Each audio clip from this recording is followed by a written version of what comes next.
Hey there, my name is Przemek and here is another Newsflash video.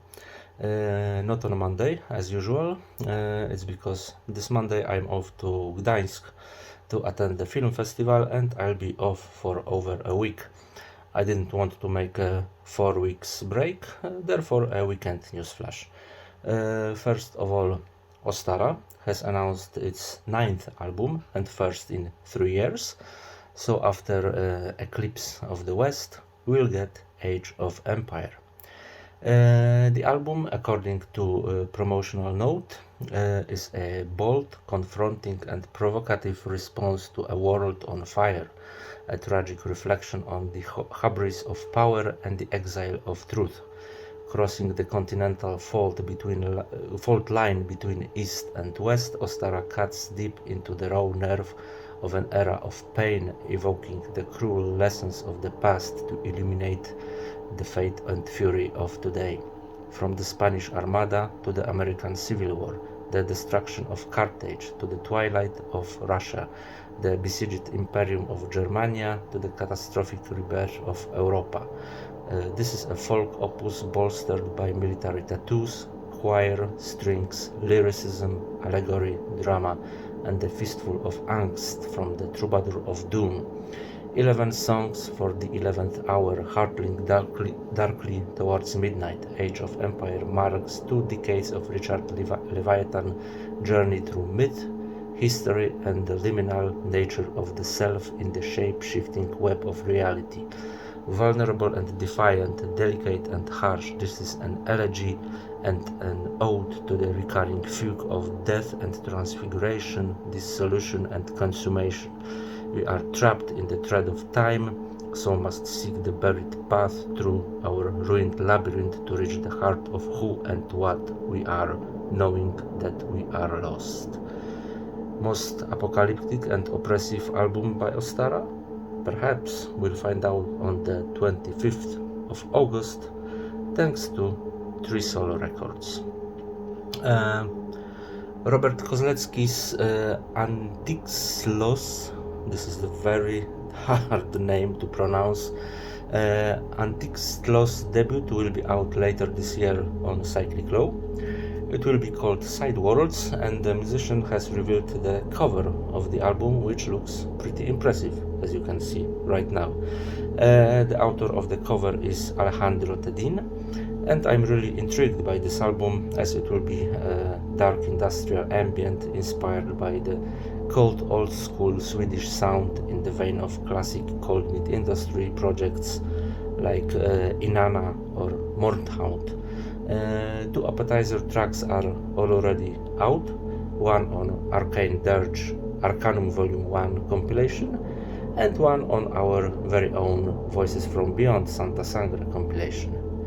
You hear this one right now in the background. Okay, what do we have next? Reverse Alignment label has been founded in Sweden in 2007.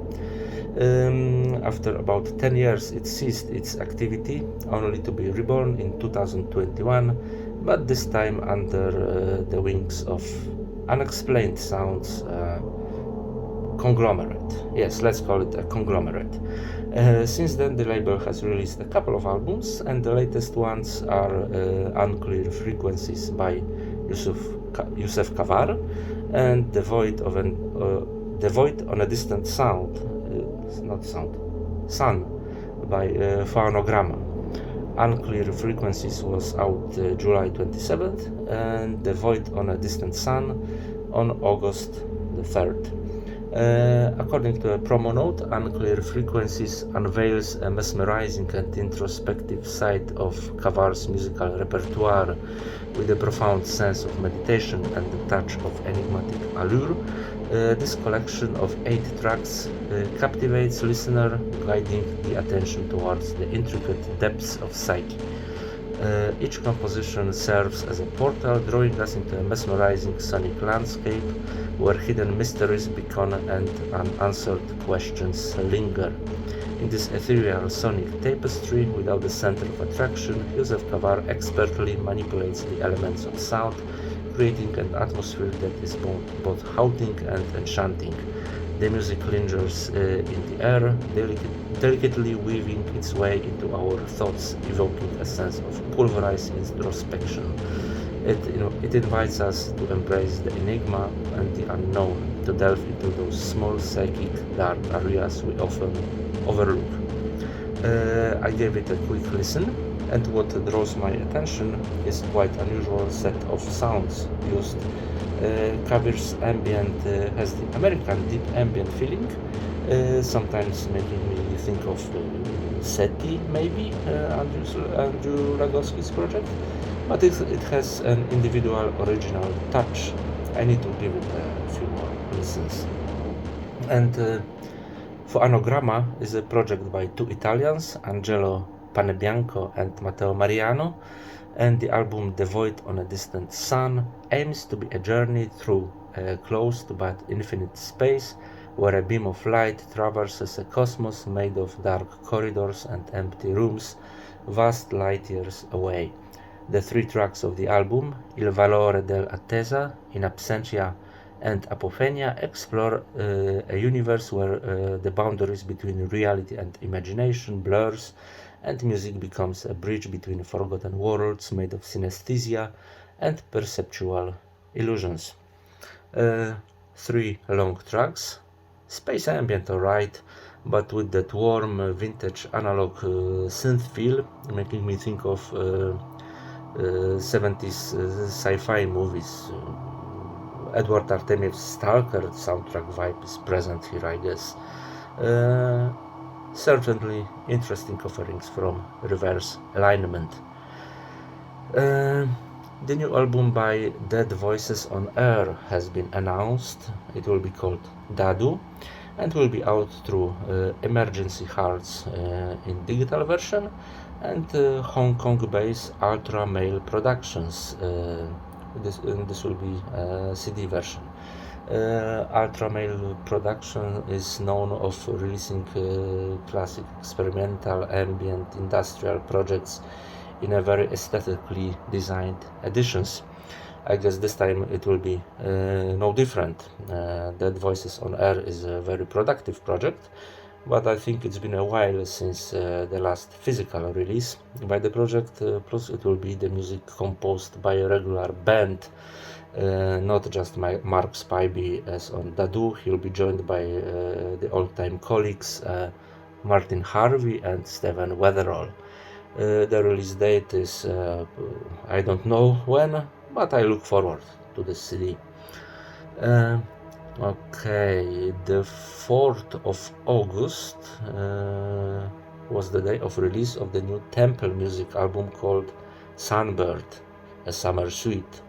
Temple Music is the project by Alan Trench, who you may know also from such projects like Orkis, 12,000 Days, Howling Larson's Black Lesbian Fisherman, as well as being involved in World Serpent distribution activities in the past. The second member is Steve Robinson, known from Beloved project. Well, not known by me. I've never heard anything from this band. But okay, let's see how they announced their album. Many years ago, Temple Music toured a show very loosely based on the Syd Barrett song Dominoes, a sequential progression of 12 distinct variations that melted into each other. Sunbird is based on that. It's a psychogeographic journey through the remembered landscape of South Downs from Sisbury, the largest prehistoric hill fort in Sussex, above the village of Findon, to Chanctonbury Ring. I took a quick listen to this one, and I got it in two parts. It's not a review, it's just a brief impression of my first listen. And yeah, this first part sounds like an echo of some late night psychedelic show at some 70s festival like Glastonbury or whatever. Well, probably because vast use of reverb in this section of the album.